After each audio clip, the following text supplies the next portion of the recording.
Hi everyone, welcome back to Misinformation in Science and Society. Here to listen, not to judge. I'm Annie, and today with us we have Ashley Ritter, who is a geriatric nurse practitioner, but also the CEO of DearPandemic, which is an organization dedicated to spreading real and accurate information on COVID-19. Oh, Hi, how are you? I'm good. How are you? Good. Thank you so much for giving me this opportunity to speak with you. My pleasure. Okay, so, Well, tell me a little about you first. I want to hear about where you live and where you go to school and what you're doing for this project. oh yeah, sure. I live in Illinois. I'm a rising junior. Um, and, um, what else? I have some like hobbies such as like playing instruments. I really like music, so like I sing, I play the piano, I play the viola. Um, so Beautiful. that's yeah, thank you. Um, and then in the future, I think I want to go into like biology. So I'm interested in like sciences as well, um, Yes. which is part of the reason why I started doing this project. Um, so yeah. Well, that sounds wonderful, and I'm so happy that that you reached out. That was Hmm. really a great thing to do, and I'm thrilled to talk with you tonight. Thank you. Yeah, I really like Pandemic's like mission and everything you're doing. It's really cool. Um, Thank I looked at the articles and I saw the first article was like from I think March 13th, 2020, which was like my first day like off from school because of you. quarantine, like lockdown, and I thought that was pretty cool how like you guys started from like pretty much the Day one. beginning. Yeah. So like how like um I guess like did you how did you decide to like do this? And because I saw that you said Dear Pandemic has been a blessing in a year's insanity, having a meaningful outlet has provided me with great purpose. So I thought that was pretty interesting, and I was wondering if you could talk more about that. Yeah. Sure. Sure. So in March of 2020, I had two children who were in school. One was in Mhm. preschool, one was in kindergarten, Mhm. and I had a small son at home. He was about a year and a half old, Mhm. and I was a postdoctoral fellow, so I had finished my PhD, and I was doing some specialty training at the Mhm. University of Pennsylvania. And so all of the people in my network were talking quite a bit about COVID. It was a very large academic center. There's a Uh-huh. lot of researchers, and so we were following a lot of the information coming from the World Health Organization and the CDC and the FDA, Mhm. and out of Wuhan, China, and we knew something was up. But Mhm. my family did not, and my family friends didn't. So I was getting messages about, should we cancel our spring break trip? Should we be getting on an airplane? Can I go to this birthday party for my children? And it Mhm. was pretty constant. I'm a nurse by training. Mhm.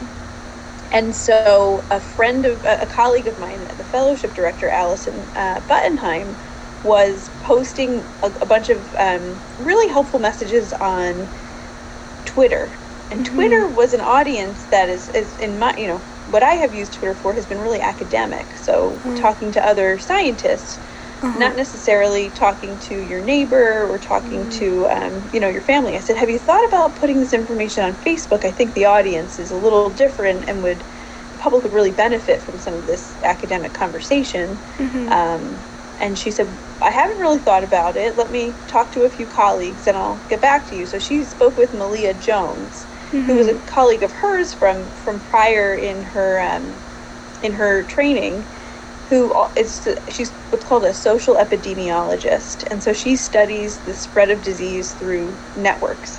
Uh-huh. And she had written a letter to her family and friends. It was an email, and it went viral on the internet. And so Dr. Phil, the show, the Dr. Phil show, Mm-hmm. he called, and she was a guest on Dr. Phil So as cool. Dr. Buttenheim and I were talking about sort of what to do next. So Mm-hmm. it was early that we were talking about this, and around March 13th is when we launched on Instagram. Actually happened before Facebook, and we decided pretty quickly to move over to Facebook, Mm-hmm. and that would be where we were. And we recruited some of our, colleagues in our network because there was just so much content to cover. Mm-hmm. And in those early days, we could read everything. We had I don't know if you've heard of a Slack workspace. Oh yeah. So we have a Slack workspace, and we would Mm-hmm. post these articles in the Slack workspace. And in the beginning, you could read all of them. There was you could really read pretty much everything that was being put out, and the volume of in Mm-hmm. making a decision that's often very very hard. Canceling a vacation, not visiting a family member, those are hard decisions. Yeah. And while your brain might say that makes sense, your heart will try to sort of go in the direction that it wants to go. So I think that's been the most interesting Oh thing. yeah. We'll say we've answered this 100 times, and we may have answered that 100 times, but it's not registering in these moments when people really are struggling with a decision in their own life. Mm-hmm. Yeah, I get that. Um. Let's see. So, um, what do you? So how do you make sure that you get like correct information yourself? Because like the one of like the main purposes of Dear Pandemic is to spread correct information. So how do you make sure that the information you put out is like correct and accurate? Excellent question. So there's a couple things, sort of safety measures we have at DearPandemic. The first is Mm-hmm. that we have a number of scientists that write. It's not just one or two writers. And we Mm-hmm. all have different backgrounds. So we Mm-hmm. have individuals who are focused on nursing, like myself. We have some medical doctors. We have people who are focused on epidemiology and infectious diseases, demography, which is the study of humans and behaviors. Um, we have sociologists, and people who look at health policy. So all of us come with different perspectives and lenses on how to look at a problem. And I think that allows us to answer in more of a holistic way where, if you asked a biologist Mm-hmm. sort of, which vaccination is superior than another, they're going to look at, a very small list of criteria. They're going to look at outcomes. They're going to look at things sort of in a very controlled environment where DearPandemic will look at it and say the biologist says this and the pediatrician says this, and in reality this is what's available and this is what you should do. And so we're able to sort of take the information as it exists in these sort of silos, and then bring that to a point that people can use the information in a purposeful way. The Mm-hmm. second is we have the ability to do what's called peer review. So if there's a post going up that we know is a complicated topic, we'll put it through peer review so that at least one other scientist reads it, to make sure that it makes sense, to make sure it's not conflicting, that we're not like overreading a scientific study and saying, sort of taking what we know too far to the point that we're making maybe generalizations that are not true. Mm-hmm. And the third is we have some trusted resources that we go directly to, and we always cite it. So, there are news sources that we find very helpful that we will read and follow regularly. We have some relationships with the World Health Organization and, some other scientists doing similar work. So, we talk to each other and make sure that we're following sources that have been vetted. And then the other, I think, safety is the public. So we share those sources with the public. And sometimes, like, we say something that's not perfect, and our followers will tell us, and they'll say, that's not quite correct. Mm-hmm. And we will, address that and say, hey, we need to make a change, or this evidence has evolved since our last post. We're updating it. And so we're not afraid to come back and change things as the science evolves, or if we've made a misstep. I love that. Yeah, I think that's a great way to work. Um, Yeah. what So like, kind of going off of that, what's your favorite part about working with with your colleagues and like working at like Dear Pandemic? Like, what's your favorite part? So what's really interesting is most of us have never been in the same room together in ever. So it's been Oh. 2.5 years, and the joke is none of us know how tall each other are, because we only see each other on the computer. Mhm. So this coming Saturday, there's four of us that will get together in real life, and we're very, very excited for that. Um, Oh.